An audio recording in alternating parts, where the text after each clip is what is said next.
الحمد لله رب العالمين والصلاة والسلام على نبينا محمد صلى الله عليه وسلم وعلى آله وأصحابه أجمعين ومن تبعهم بإحسان إلى يوم الدين وأشهد أن لا إله إلا الله وحده لا شريك له وأشهد أن محمدا عبده ورسوله۔ معزز سامعین کرام، سورہ بقرہ کی فضیلت پر مشتمل درس چل رہا ہے۔ سورہ بقرہ کی سورہ آل عمران کے ساتھ فضیلت۔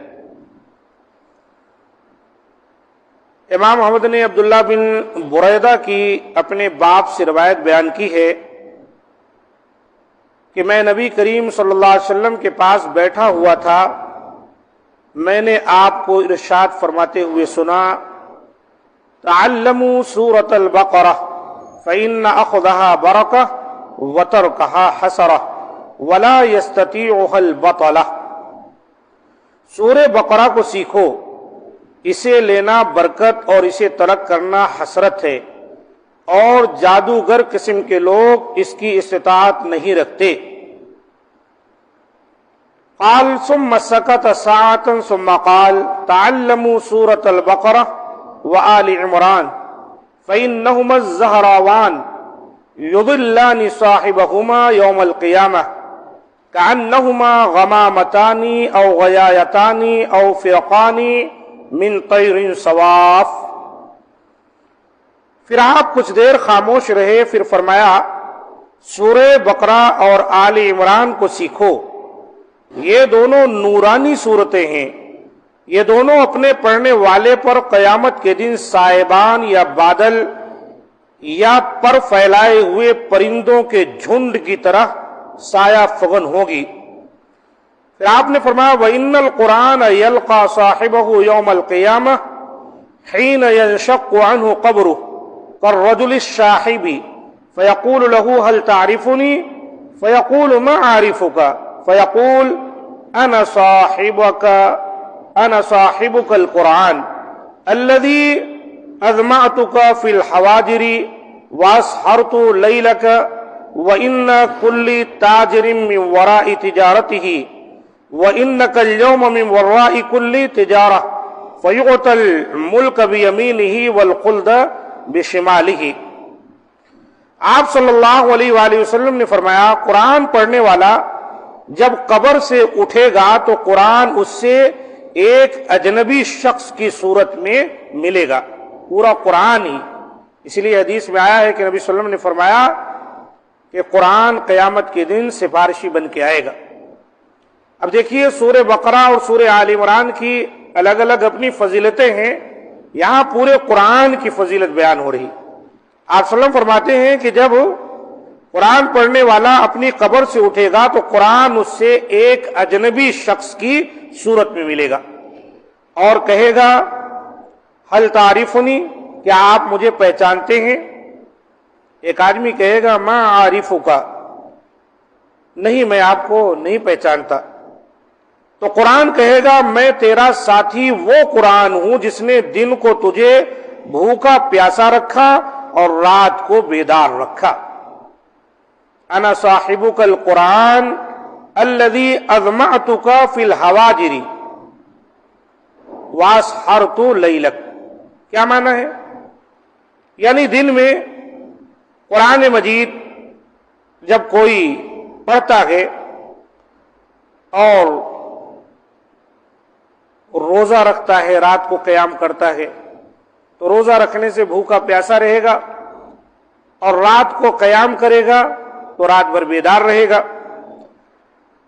الغرض یہ کہ قرآن مجید کو جو حفظ کیا ہے اس کو بہت زیادہ توجہ دینی پڑتی ہے، قرآن مجید کو اپنے پاس برقرار رکھنے کے لیے۔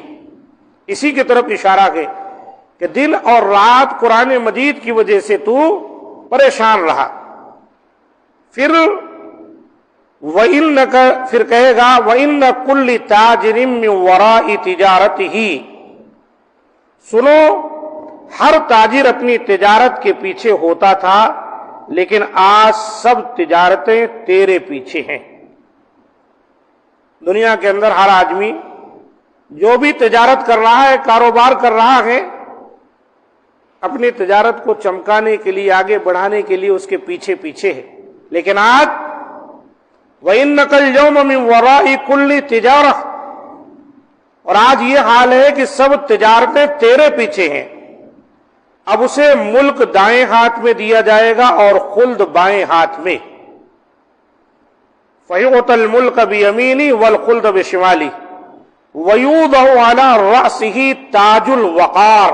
اللہ اکبر۔ نبی صلی اللہ علیہ وسلم نے فرمایا کہ پھر اس کے سر پر وقار کا تاج رکھا جائے گا، وقار کا تاج رکھا جائے گا۔ وَيُقْصَى وَالِدَاهُ خُلَّتَيْنِ۔ اللہ اکبر۔ دیکھو یہ قاری قرآن اور حافظ قرآن جو ہے، یہ برکتیں، یہ ثواب، یہ اجر، یہ منزل، یہ مقام صرف اسی تک محدود نہیں ہے، بلکہ اس کے والدین جنہوں نے اس کو پڑھایا لکھایا، اس کو حافظ بنانے میں، قرآن کو سکھانے میں اپنا وقت لگایا، معمولی بات نہیں ہے۔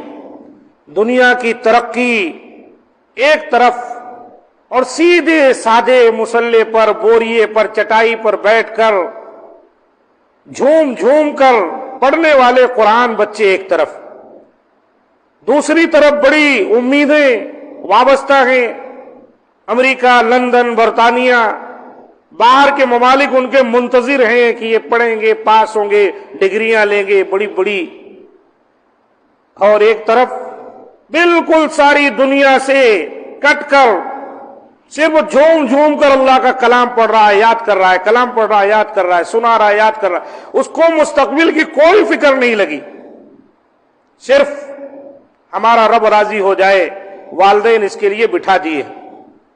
بچے کو بڑی پریشانیاں ہیں، پڑھنا نہیں چاہتا، شیطان پیچھے لگ جاتا ہے، بھاگ جاتے ہیں بچے۔ لیکن یہ مقام دیکھیے جناب، ساری تجارتیں آج لوگ اس کے پیچھے ہیں، اور کل قیامت کے دن ساری تجارتیں اس قاری قرآن کے پیچھے۔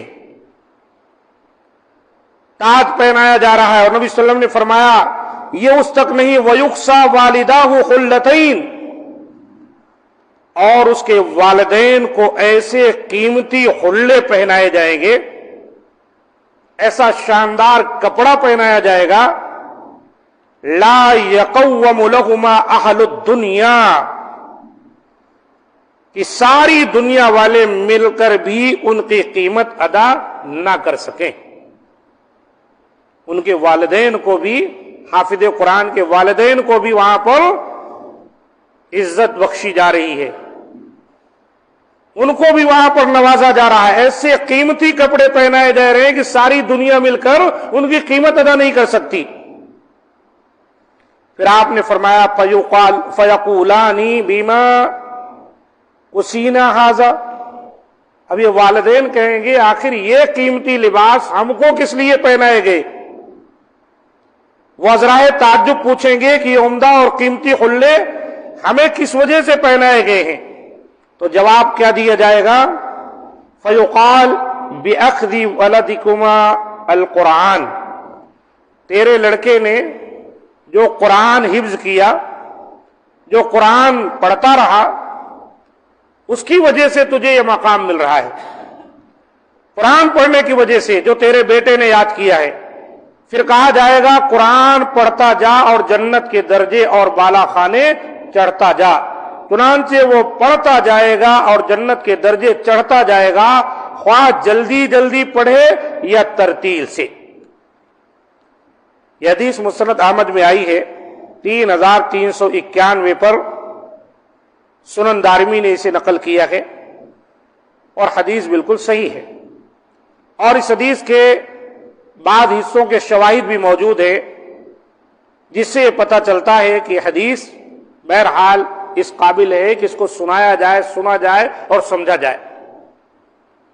تو دیکھا آپ نے سورہ بقرہ کی فضیلت، سورہ آل عمران، دونوں مل کر فضیلت، اور پھر قاری قرآن، مکمل قرآن، اللہ اکبر، قرآن تو قبر سے جیسے حافظ قرآن، قاری قرآن قبر سے نکلے گا ویسے ہی کہ انسان کی شکل میں قرآن مجید اس کے سامنے ہو جائے گا، اور پھر اس کے بعد اس کو یہ تمام چیزیں ملنے والی، اس سے کہا جائے گا اقرأ وصعد فی درج الجنہ وغرفها فهو فی صعود ما دام یقرأ حدا کان او ترتیلا۔